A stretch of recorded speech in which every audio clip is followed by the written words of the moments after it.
यहाँ पर प्रसंग चल रहा है 12 व्रतों का, और 12 व्रतों के स्वरूप को कैसे विकृत होते हैं उनके कारणों पर चर्चा चल रही थी। एक देश विकृतम अनन्यवत, किसी भी व्रत का एक देश खंडन होना वह पूर्णतः नष्ट नहीं माना जाता है। जैसे कुत्ते के यदि कान पूंछ अलग कर दिए जाएं तब भी वो क्या कहलाएगा? कुत्ता ही कहलाएगा। इसी प्रकार से व्रत में अतिचार, अतिक्रम, व्यतिक्रम, अतिचार लग रहे हैं, परंतु ये सम्यक प्रकृति का जो उदय है, देशघाती प्रकृति के कारण सूक्ष्मता से तो लग जाते हैं, लेकिन जब वह स्थूल रूप को धारण कर लेते हैं तब व्रत को क्या करते हैं? नष्ट करते हैं। सूक्ष्म ये होता है कि तज्जन्य प्रकृति उदय में वैसे मन में परिणाम क्षणिक आएंगे, लेकिन व्रत का जो स्वरूप है उस पर उसका क्या रहता है? श्रद्धान होता है, वैसा पालन करने की क्या करता है? वो पूर्णतः कोशिश करता रहता है। इसीलिए यहाँ पर बुद्धि पूर्वक दोष लगाना और लग जाना दोनों में बहुत अंतर होता है। कई लोगों की धारणा होती है कि सम्यक प्रकृति का उदय है और इसमें तो दोष लगते ही हैं, क्यों? उस प्रकृति कर्म का क्या है? स्वभाव है, तो उनकी दृष्टि अतिचार की ओर नहीं जाती है। ऐसा श्रद्धांजलि भी नहीं करना चाहिए कि दोषों की तरफ दृष्टि जाना और व्रत के स्वरूप की विशुद्धि को ध्यान में रखना, तो जो बहुत आत्म संवेदना वाले होते हैं या जो परिवेश के प्रति जागरूक होते हैं, ऐसे श्रावक जो है अपनी विशुद्धि का हर समय क्या करते हैं? चेक करते रहते हैं। इस समय हमारी विशुद्धि ये थी और इस समय ऐसी क्यों नहीं? जिस समय व्रत लेते समय जितना उत्साह होता है, निर्वाह करते समय वही उत्साह बना रहे, तो समझना कि निर्दोषता है। वह उत्साह खत्म हो गया है तो समझना हमारा व्रत भी नहीं रहा। क्यों? जिस समय लिया तो उस समय के परिणाम और इस समय के परिणामों में क्या आ गया? अंतर आ गया। इसलिए वो निरंतर इनको क्या करता रहता है? देखता रहता है। इसलिए कल अपन ने सामायिक के विषय में था, जो हमारी स्वयं के लिए है, आत्मा के अंतर निकट हमारे लिए पहुंचना है, तो उस समय की प्रक्रिया में तीनों प्रक्रियाओं को, मन की, वचन की, काय की क्रिया को क्या करना? संभालना है। क्योंकि मन कभी स्थिर नहीं होता, ये उसका स्वभाव है, क्योंकि ये क्षौक्षमिक भी है और द्रव्य मन औदैक की कोटि में भी आता है। लेकिन 9 इंद्रिय वर्ण कर्म का क्षौक्षम, वीर्यांतर कर्म का क्षौक्षम होने से वह अपना कार्य करने में क्या है? समर्थ है। इसलिए उसका सिर्फ इतना है कि विषय परिवर्तन होता है, और विषय परिवर्तन के साथ साथ में उसकी दिशा भी क्या कर दी जाती है? परिवर्तित करी जाती है। जो अभी पंचेंद्रिय के विषयों की तरफ लगा हुआ था, और उसको 5 परमेष्टि के जो विषय हैं उनको क्या कर दिया जाता है? मोड़ दिया जाता है।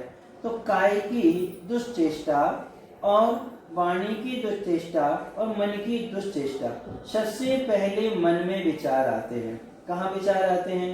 मन में आते हैं, क्योंकि कहा है मन में पहले युद्ध होता है, बाद में मैदान में होता है। कोई भी कार्य सबसे पहले मन में होता है, बाद में कहाँ आता है? बाहर में आता है। तो मन से किया गया कार्य क्या दोषपूर्ण नहीं है? तो स्पष्ट कहा है, असंगी पंचेंद्रिय जो पहले नरक भवना त्रक से आगे कहीं जाता नहीं है।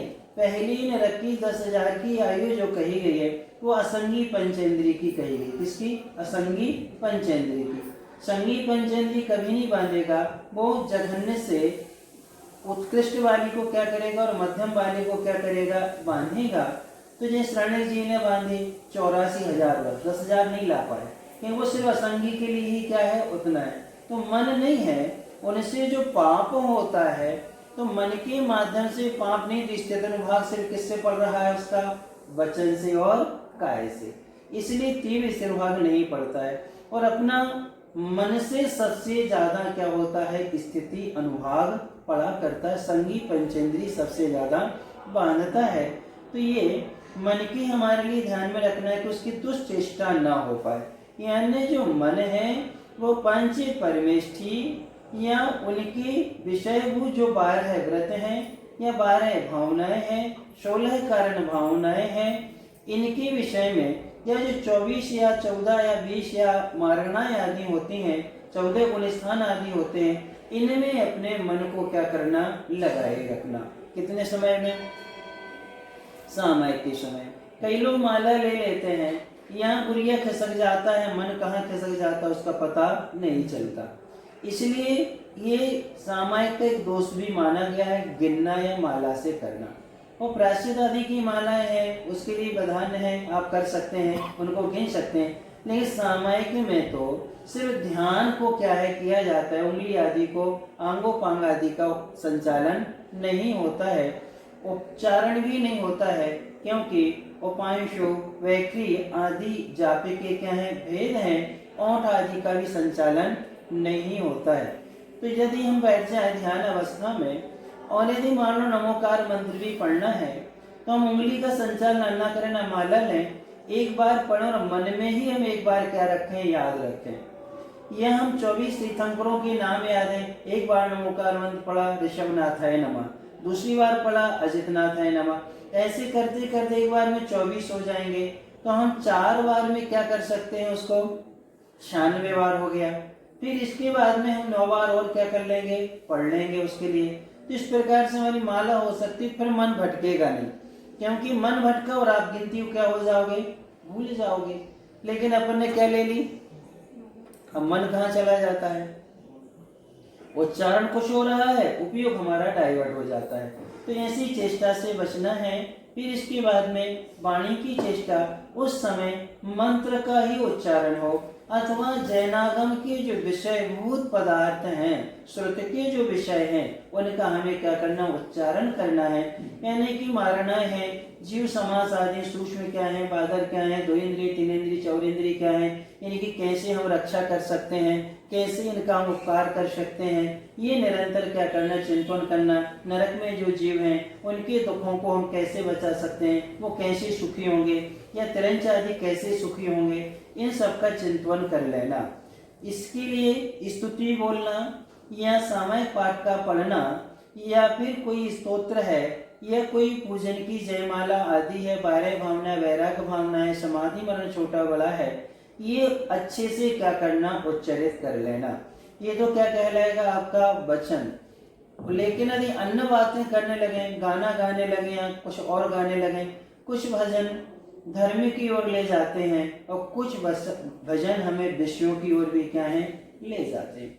याद करना है तो बरमिश कहते हैं, हमारे जो पूर्व पंडित हुए हैं, भूधरदास जी आदि हैं, ध्यानत राय आदि हैं, दौलत राम आदि हैं, बुद्धन आदि हैं, इन लोगों ने एक से एक क्या है, भजन, जिनको सुन करके पढ़ करके क्या आता है, वैराग्य आ जाता है। तो उनको गुनगुनाना, उनका चिंतन मनन करना वह दोषपूर्ण नहीं है। लेकिन अन्य का करना, फिर है मन दुष्प्रणिधान, काय दुष्प्रणिधान। काय दुष्प्रणिधान कौन, काय की पापमय चेष्टा होना। किसकी, शरीर से कौन सी चेष्टा होना, पापमय क्या होना, चेष्टा होना, जिससे 2 इंद्रिय से लेकर के 5 इंद्रिय तक के जीवों का घात हो, वो काय दुष्प्रणिधान है। पंखा चला के सामयिक करना, एक काय दुष्प्रणिधान में आता है। या एसी में बैठ के सामयिक करने, किस में आएगा, काय दुष्प्रणिधान में आएगा। मान लो आप बैठे हैं ध्यान सामयिक में बैठे, पंखा चल रहा है, कोई पक्षी उड़ करके करके गिर जाएगा, होता है ऐसा। शाम आदि के समय लाइट, इस समय संधि काल जब चलता है, इस समय देखो रात में शाम को कितने कीड़े आते हैं लाइट जल्दी। मंदिर में देखो आप अभी सुबह से कितने कीड़े, माली ने झाड़ू लगाने के बावजूद भी कितने कीड़े टेबलों के आसपास, बेंचों के आसपास, जहां जहां उनको अंधेरा है वहां बैठे आपको मिल जाएंगे। तो ये जो होता है, इसलिए ऐसे स्थान पर सामयिक करते हैं, त्रस्त जीवों की बहुलता न हो। काय दुष्प्रणिधान से हमें अपने आप को क्या करना है, बचाना है। अनादर, उत्साह होना चाहिए। करने योग्य क्रिया में आलस का होना सो क्या कहलाता है, अनादर कहलाता है। और क्रिया को भूल जाना सो क्या कहलाता है, स्मृति अनुपस्थान। फिर आता है प्रोषधोपवास। प्रोषध का अर्थ होता है पर्व, और उसमें क्या करना, उपवास करना। अष्टमी, चतुर्दशी, ये 2 शाश्वत पर्व कहे गए हैं। इन पर्वों में उपवास करना, वैसे एक मेरु मंदिर पुराण है, उसमें विमलनाथ भगवान के जो गणधर हुए हैं मंदिर, उनका उसमें बहुत अच्छा विवेचन किया है, संजय वैजयंत आदि का उसमें बहुत अच्छी कथा दी है। आपको मालूम चलेगा अष्टमी का महत्व क्या है और चतुर्दशी का महत्व क्या है, तो उसमें बहुत अच्छे से विवेचन दिया है। तो इस प्रकार से उसमें आता है प्रोषद में पर्व के दिन में उपवास करना उत्तम मध्यम जघन्य विधि से। सिर्फ उसमें उत्तम विधि में क्या होता है कि 4 भुक्ति का त्याग होता है, 2 अष्टमी की, सप्तमी की 1 और नवमी की 1, ऐसी 4 भुक्ति का क्या होता है त्याग, इसलिए वो क्या है उत्तम है। मध्यम वाले में कहा गया है कि मध्यम में 3 भुक्ति का क्या होता है त्याग, सप्तमी को 1 दिन आहार करेगा, अष्टमी एक आहार करेगा, नौमी क्या करेगा 1 आहार करेगा, इसमें क्या हो गया 3 भुक्ति का त्याग, इसलिए मध्यम है।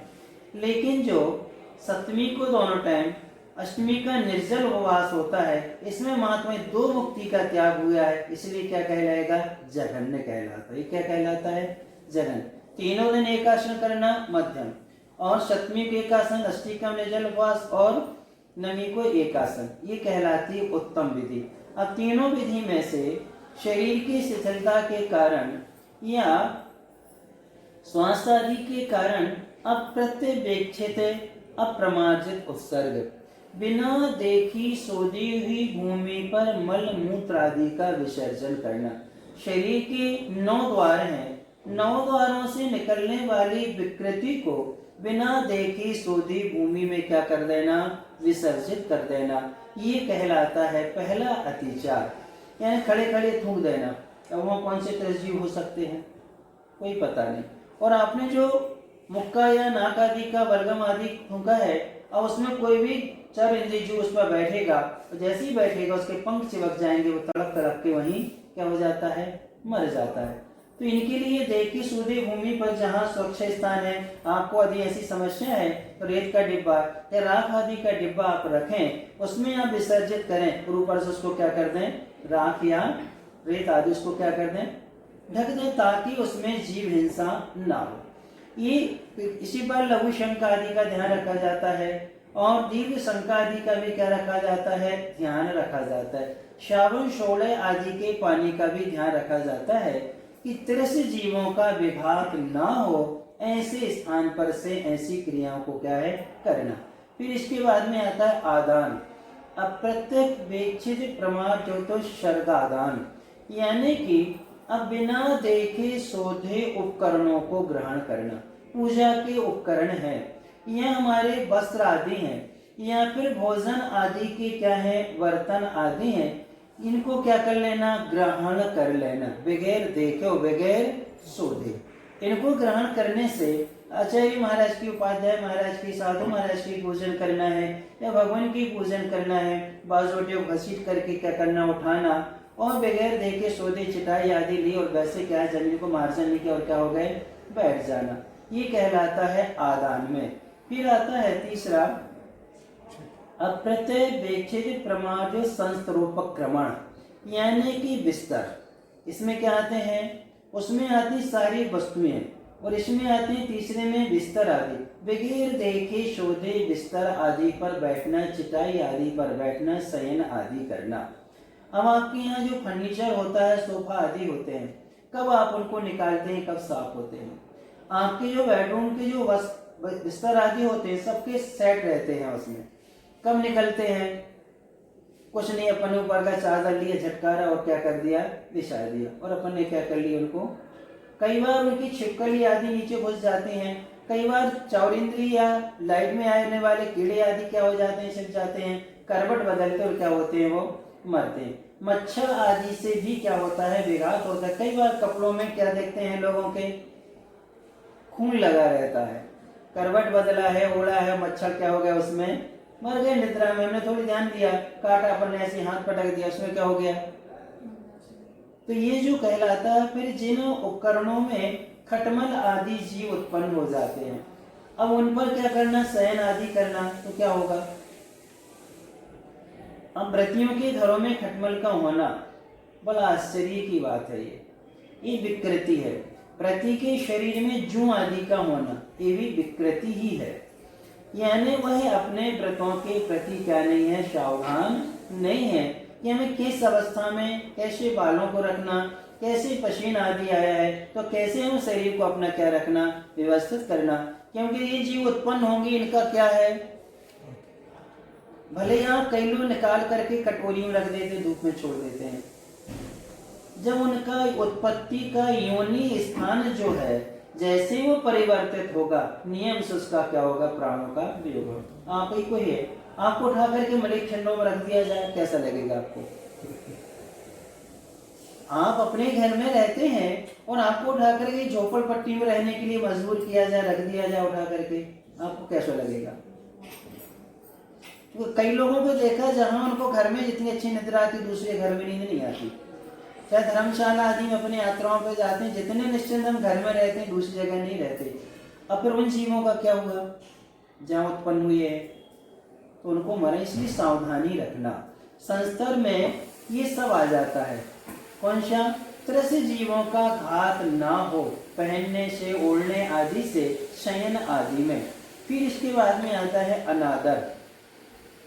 अनादर का मतलब ये होता है कि प्रोषदोपास की जो क्रिया आगम में कही गई है, कितने टाइम पूजन करना, कितने समय स्वाध्याय करना, कितने समय हमारे लिए सामयिक आदि करना, कितने समय हमें स्तोत्र जाप आदि करना, कितने समय भक्ति पाठ करना, कितने समय में हमें कब क्या प्रतिक्रमण आदि करना, इनमें उत्साह नहीं होना, इनमें क्या नहीं होना, हमारा अंतरंग की उमंग का क्या होना, अभाव, बेमन से कर लेना या फिर कम आदि कर लेना, ये सब क्या कहलाता है।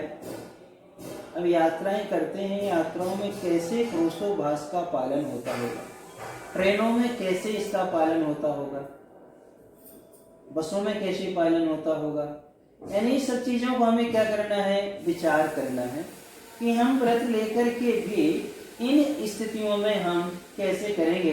बहुत सारे लोगों को देखा है, घर में ही थे तो बब्बा जी थे, थोड़ा उनका विवाह सोनगढ़ की तरफ था, थे भी वो कांजी स्वामी से वो मिले हुए थे, घर पे भी लाए थे, लेकिन उनका वीतरागता के प्रति श्रद्धान, साधुओं के प्रति श्रद्धान, त्याग की उनकी प्रबल भावना क्या है, बनी रहती थी। ये सारी चीजें होने के बावजूद भी उनका एक स्वाध्याय में खूब मन लगता था, सामयिक में अनादर का भाव, फिर सामयिक में हमें नहीं करना, इसमें क्या होता, इतने में हम तो ग्रंथ पढ़ लेंगे, उनका ये क्या बना रहता था, भाव बना रहता। तो ये क्या कहलाता, अनादर है, यानी जो करने योग्य क्रियाएं हैं उनमें क्या होना, अनादर। प्रतिक्रमण उस दिन होता है, वो नहीं करना हमारे लिए। अष्टमी की जो भक्तियां होती हैं, नंदीश्वर आदि भक्ति आदि होती हैं, वो नहीं करना, अरे अब समय नहीं है तो आलस आ रहा है। जबकि प्रोसत के दिन निद्रा का क्या किया है, त्याग। यहाँ तक कि समंतवत जी ने स्नान आदि का, वस्त्र आभूषण सबका क्या कराया है, त्याग करा दिया कि सप्तमी के दिन आप भोजन पानी करके सब कुछ संकल्प से लेकर के अपना शुद्धि का जल लेकर के ऐसे एकांत स्थान में क्या है, आप चले जाएं, ताकि अब लघु शंका दीर्घ शंका की बाधा हो तो आप उससे क्या हो सकते हैं, शुद्धि आप अपनी कर सकते हैं। बस धर्म ध्यान करना है। उन्होंने तो पूजन का विधान भी नहीं किया, किन्होंने, स्नान ही नहीं किया, आरंभ का क्या करा दिया, त्याग करा दिया। लेकिन यदि आपने स्नान आदि किया तो विवेक पूर्वक करें उस दिन अष्टमी चतुर्दशी को, जिससे त्रस्त जीवों का घात न हो। उस दिन साबुन आदि का हम प्रयोग ना करें, उस दिन हम लाइट बात में न जाए, उस दिन हमारा पानी जो है नाली आदि में न जाए, हम उसकी व्यवस्था छत आदि में या प्राशु के स्थान पर हम कर सकते हैं और अच्छे से हम पालन कर सकते हैं।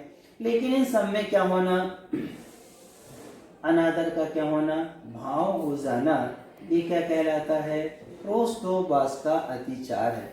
अनादर के बाद में स्मृत अनुपस्थान, प्रोषदोपास की जो क्रियाएं आगम में कही गई हैं उन क्रियाओं को क्या करना, भूल जाना, क्रियाओं को क्या करना, भूल जाना। तो ये दो अतिचार इसके हैं कि जो हमारे मन से संबंधित रखते हैं। किससे रखते हैं? तीन अतिचार जो हैं वो आपके काय और वचन से हैं, और ये जो दो अतिचार हैं अनादर और स्मृति, ये किससे संबंध रखते हैं? किससे संबंध रख रहे हैं? हमारे मन से रख रहे हैं। यानी कि घर में ये देख लेते थे, अष्टमी चतुर्दशी के दिन माता पिता आदि की प्रवृत्ति ही अलग होती थी। यानी समझ जाते थे हम लोग कि कल अष्टमी है, यानी उनका नहाने का पानी व्यवस्थित अलग, उनके कपड़े आदि अलग, उस दिन जाने आने का क्या त्याग। एक दिन पहले ही कह देते थे देखो बेटा कल अष्टमी है, हमें विकल्प नहीं कराना किसी तरह का, ठीक है। उनका मोबाइल था, लैंडलाइन का फोन था, उसका त्याग रहता था, अष्टमी चतुर्दशी हम इसको उठाएंगे नहीं।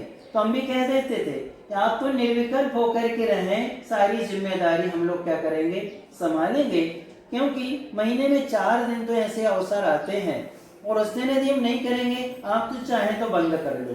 तो कुछ समय बाद में महाराज जी से पूछा, कहने महाराज जी सबसे अच्छा निर्विकल्पता इसी में आती है, अष्टमी चतुर्दशी को व्यापार बंद, दुकान ही बंद कर दी, न बच्चों का विकल्प है, न व्यापारी से विकल्प और न अपन को विकल्प है। तो हमने देख लिया कि उनकी जो श्रद्धांत था, यानी बाबा सोनगढ़ होने के बावजूद भी कभी कहते नहीं थे, एक दिन पहले कह देते थे बेटा कल अष्टमी है, कल क्या है, चतुर्दशी है, ध्यान रखना, बस इतना उनका संकेत था।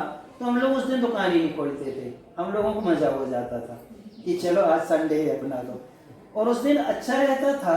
परंतु उनको कहीं घूमने नहीं जाना, कहीं या तो मंदिर में धर्मशाला में चले जाएंगे या मंदिर जाएंगे, पास में बीनावाड़ा क्षेत्र था।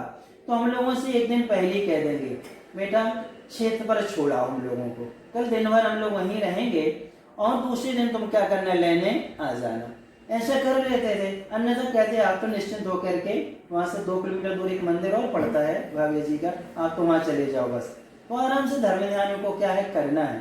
तो ये अपने लिए करने से इतना उत्साह होता है अष्टमी और चतुर्दशी की क्रिया के प्रति, एक दिन पहले से मन में भाव आते हैं। 2 कारण है, ज्योतिष के हिसाब से देखा जाए तो उस दिन चारों निकाय के देव कहाँ जाते हैं, नंदीश्वर में जाते हैं, चाहे भवनवासी बेंतर जोशी सब जाते हैं। और ये जो है सब मूल शरीर से जाते हैं, किससे जाते हैं, मूल से।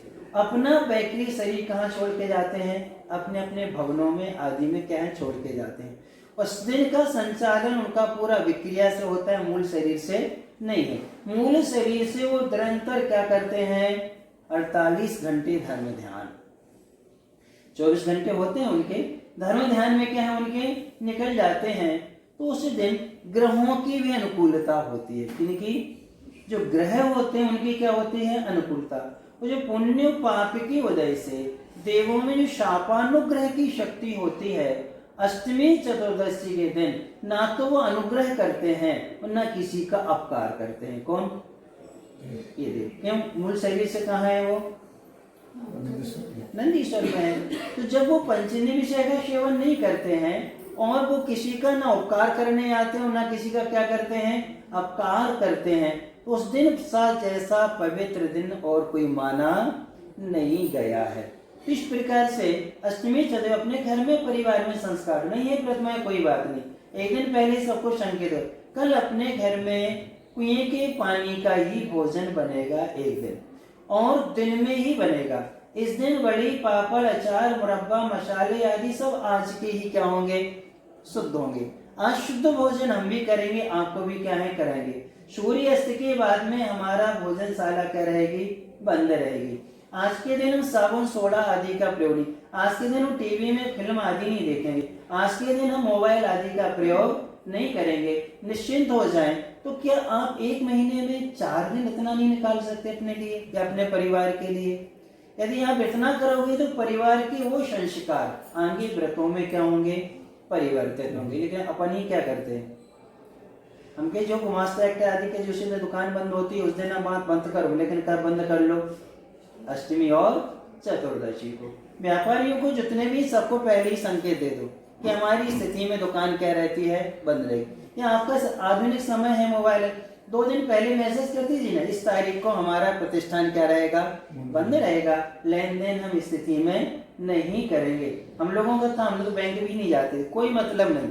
यानी अष्टमी और चतुर्दशी के दिन 2 दिन पहले, 1 दिन पहले सारी व्यवस्थाएं कर देते ताकि उस दिन कोई बाधा ना आए, कितनी भी इमरजेंसी क्यों ना हो, लेकिन उसमें बाधा नहीं आती। तो उत्साह होना चाहिए। पुरुषत्व के दिन इतना अपन करेंगे तो अनादर से बच जाते हैं, क्योंकि निधत्त निकाचित कर्म इन तिथियों में नियम से होता है। वीर्ये विशेषे बस तद विशेषा, ये जो अधिकरण अपने यहाँ बतलाए हैं तत्वा सूत्र में कर्म बंध की विशेषताओं में, तो उन्होंने कहा है कि काल के अंतर्गत इन तिथियों में किया गया पाप नियम से निधत्व निकाचित में क्या होता है, परिवर्तित होता है। किन तिथियों में, अष्टमी और चतुर्दशी। अनादि निधन शाश्वत है। नए जोड़े आते हैं, जब विवाह की बात आती है सब कुछ आशीर्वाद दे देते हैं, इतना कह देते हैं अष्टमी चतुर्दशी कम से कम क्या रखना, महीने में 4 दिन का तो क्या रख लो तुम, व्रत रख लो। और जब उनको अच्छी सूक्ष्मता समझा देते हैं तो ये 8 दिन का व्रत तुम्हारा अच्छी तरह से पालन हो सकता है। 2 अष्टमी 2 चतुर्दशी 4 दिन तो हो गए, अशुद्धि के 3 दिन और निकाल दो, 4 दिन निकाल दो तो 8 दिन क्या हो गए। इन 8 दिनों में आप ब्रह्मचर्य से संयम से क्या है रह सकते हैं, यानी नवीन से नवीन जोड़ा भी। और ऐसे हम लोग संपर्क में हैं जिन्होंने अष्टमी चतुर्दशी के दिन ब्रह्मचर्य के साथ में होटल आदि का सारी चीजों का क्या कर देते हैं, श्रृंगार आदि का शौक आदि का सबका क्या कर देते, यानी लग्जरी जिंदगी का क्या कर देते हैं, वो त्याग कर देते हैं। महाराज जी कुछ नहीं कर पा रहे, आप तो जीवन भर इतना पालन कर रहे हैं, कम से कम हमारा सौभाग्य है आपके मुख से हमें महीने में 4 दिन तो पालन करने का क्या मिल रहा है, सौभाग्य मिल रहा है। और आप लोग चाहें तो आपके परिवार में 8 दिन पालन हो सकते हैं। अशुद्धि के 4 दिन यदि हम संसर्ग से बच जाएं तो हम बहुत सारे अनर्थों से भी क्या है बचेंगे। 4 दिन भी हमारे बिल्कुल ब्रह्मचर्य जैसे क्या है निकलना चाहिए। निर्दोष पालन करते हुए हम क्या कर सकते हैं, उससे बच सकते हैं। तो 8 दिन का क्या हो जाएगा, आपका संयम हो जाएगा, तो उससे पाप से अपन बचते हैं। फिर आता है भोग भोग भोग परिमाण। ये जो है तीसरे नंबर का शिक्षा व्रत होता है। भोग की वस्तुएं और भोग की वस्तुएं जिनको रचना इंद्रिय पर अनुशासन नहीं है उनकी भोग में प्रवृत्ति होती है, और जिनका स्पर्श इंद्रिय पर कंट्रोल नहीं है उनकी उपभोग में क्या होती है कि 2 इंद्रियों से।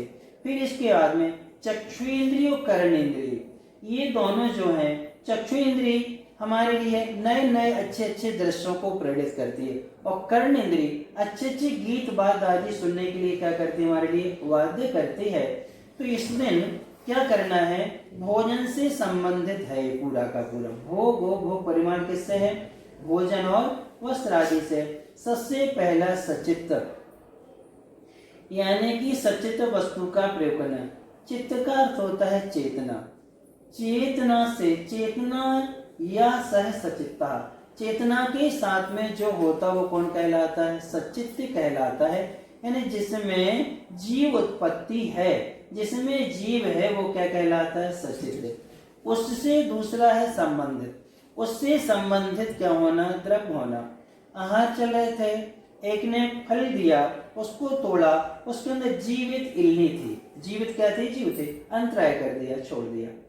महाराज जी क्यों, वो तो जिंदा थी, मरी तो नहीं थी, सचित्त संबंध। एक दूसरा, क्या वह दान देने योग्य है, वो जिसमें जीव उत्पत्ति है, तरस जीव है, क्या वह वस्तु दान की योग्य है क्या, कि 2 इंद्रिय से लेकर समांस की कोटि में आते हैं, क्या वो दे देने योग्य है, नहीं, इसलिए लेने योग्य भी नहीं है, अंतराय, आपके द्वारा देने योग्य भी नहीं है, और वह सचित्त से क्या हो गया, संबंध हो गया। आप अपने हाथ से नमक, आटा, मसाले आदि क्यों नहीं उठाते, जिसे बुंदेलखंड में सकरा कहते हैं। अपने हाथ आदि भर में सचित्त होते हैं, क्या होते हैं, सचित्त। और आटे में आपने हाथ डाल दिया, उसकी मर्यादा मात्र 48 मिनट बची, भले वो डिब्बे भर है आपका, 48 मिनट के भीतर उपयोग कर लो। उपयोग करना है आप उपकरण से निकाल लो, चम्मच आदि जो होती हैं, अब उनसे क्या करो, हाथ से संबंध नहीं होना चाहिए। मसाले आदि निकालना है, इन सबका संबंध हाथ से नहीं होना चाहिए। दूध आदि है, अब आपका प्राशुद्ध दूध गर्म था, मुख से क्या करना, फूंक देना, सचित संबंध, क्योंकि हमारी प्राशुद्धता है ही नहीं है और हमने उसको क्या कर दिया, तो ये झूठा हो गया। कई लोग सूंघ लेते हैं, सूंघना भी सचित के क्या है संबंध, वो लेते नहीं है। कई लोग सौंफ अजवाइन आदि को सूंघ के देख लेते, कैसे लें वो, महाराज कौन चखा है हमने, उन सचित से क्या हो गया, वो संबंध हो गया। तो ये भोग में कई बार कच्चे फल बहुत अच्छे लगते हैं, साबुत फल अच्छे लगते हैं, कोई छीलना नहीं, कुछ नहीं करना, सीधे क्या कर लिया, बनाते हैं। तो ये अष्टमूल गुण में पंचोदंबर फल के गतिचार आता है कि साबुत फल को क्या करना, ग्रहण करना, कभी भी उसको बना करके भाग करके ही क्या करना चाहिए, देख शोध करके ग्रहण करना चाहिए। फिर उसको गर्म पानी से क्या करना, नहीं धोना, प्राशुक आदि नहीं करना, अग्नि संसर्ग आदि नहीं करना। ये सब किसमें आएंगे, सचित्त संबंध, सचित्त सम्मिश्र। अब उसमें मिला देना, सचित्त वस्तु को अचित्त वस्तु में सचित्त वस्तु को मिला देना, या सचित्त वस्तु में अचित्त वस्तु को क्या कर देना, मिला देना।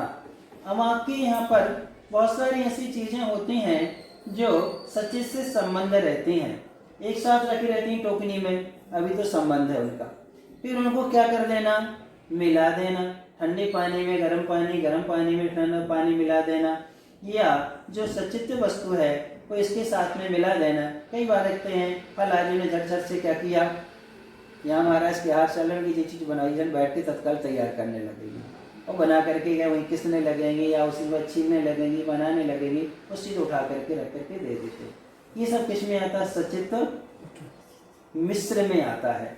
आपके हाथ से जो भी वस्तु दी जाएगी वो सचित्त, आप कितना भी कर लो, अपना शरीर कभी प्राशुक नहीं होता।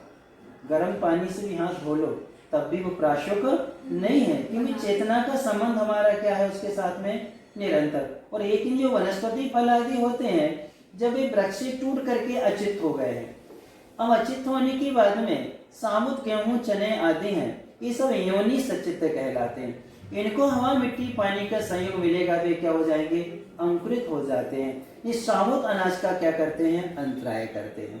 या तो वो क्या हो, अच्छे से उबाल दिया गया हो, या फिर उसके लिए क्या कर दिया हो, छिलने भिन्ने कर दिया गया हो, तभी उसको क्या कहते हैं, ग्रहण करने में आता है। कई बार नख है, गेहूं की आगे की नख रहती है या चने की रहती है, पूरा गेहूं भुंजा और वो नख बची है, तब भी वो क्या होता है, अंकुरित होता है, उसे कहते हैं सचित्त। ये कहलाते हैं योनि सचित। ऐसे मिश्रित भोजन को क्या करना, ग्रहण करना। तो इस प्रकार से आता है। फिर अभिशव, अभिशव के दो अर्थ किए हैं। एक होता है उत्तेजक और गरिष्ठ पदार्थ, जो उत्तेजना बढ़ाने वाले हैं, और दूसरे क्या है, गरिष्ठ हैं, जिनको ग्रहण करने से निद्रा आती है, प्रमाद आता है। ऐसे द्रव्य को क्या करना, ग्रहण करना। फिर आता है 5वें नंबर पर आता है कि सचित्त निक्षेप आदि के बाद में सच अभिशव, द्विपक्वाहार। द्विपक्वाहार के दो अर्थ किए हैं। एक तो कच्चा, दुष्पक्व, यानी अच्छा पका हुआ नहीं कच्चा, और दूसरा समास कर दिया गया 2 बार पकाना। क्या करना, अब आपने सब्जी बना के रख दी, अब वो ठंडी हो गई, अब दोबारा फिर क्या कर दो, गर्म करने रख दो। जब आपकी गर्म थी उसी समय आप हॉट पॉट में या एक बर्तन में तेज गर्म पानी रखो, आज इंडक्शन आदि सबके यहाँ आ गए हैं, उसमें अग्नि दिखती नहीं है, आपका उसमें परात रख दो, पानी भर के रख दो, और सारी की सारी साग आदि जो भी सब उसमें व्यवस्थित क्या करके ढक के रख दो, तो क्या बना रहेगा, गर्म बना रहेगा। अपन क्या कर देते हैं, चुपचाप क्या कर दिया, चालू करके चलो गरम गरम लो, दाल ठंडी हो गई गरम कर लो। ये दुष्पक्व 2 बार पके हुए को पुनः क्या करना, पकाना, ये क्या कहलाता है। अब पानी की मर्यादा है 24 घंटे का, गर्म करके रखा है, ठंडा हो गया पुनः गर्म कर देना।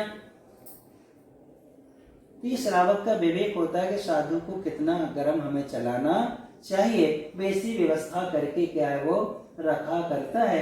क्योंकि स्वयं पालन करे तो हम लोगों को साधक बन सकता है, स्वयं पालन नहीं कर, स्वयं तो फ्रिज का पीने वाला है, अब वो हमारे लिए क्या व्यवस्था कर पाएगा। इसलिए तो दान के वर्तमान में अपन को समीचीन फल नहीं मिलते, क्योंकि जिस क्रिया से जैसा करने हमें करना चाहिए वैसा अपन कर नहीं पाते हैं। तो सचित्त मिश्र और सचित्त संबंध और सचित्त, फिर इसके बाद में अभिशव गरिष्ठ इष्ट भोजन, और फिर इसके बाद में जो कहा गया द्विपक्वाहार, ऐसे भोजन को ग्रहण करना। कई बार खीर आदि लग जाती हैं, आपका दूध आदि जल जाता है, और वही दूध महाराज को भी चल जाता है, किसमें आएगा ये, किसमें आएगा, द्विपक्व जला हुआ भोजन किसमें आएगा। यानी अधिक भी नहीं पकना चाहिए और कम भी नहीं पकना चाहे दूसरी बार भी नहीं पकाना चाहिए। ऐसा इसका ध्यान में रखें।